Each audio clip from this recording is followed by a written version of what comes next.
revolutions, this movement, started with just one person.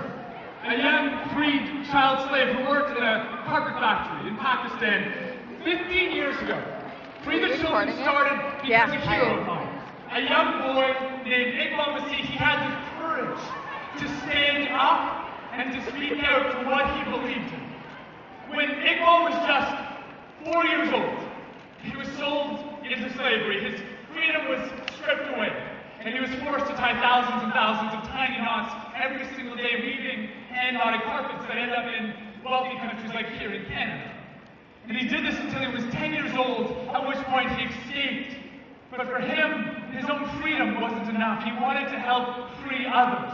And so he told his story. He showed his scars.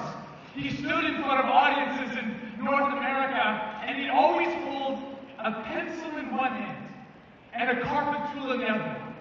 And he'd say, every child, every single child, deserves the right to hold a pencil in a school instead of being forced to hold a tool in a factory.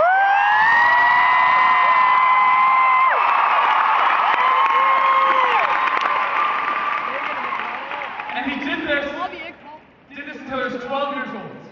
And one day he returned home to Pakistan, and he was riding his bicycle in front of his house, and he was shot dead. He was assassinated at 12 years of age because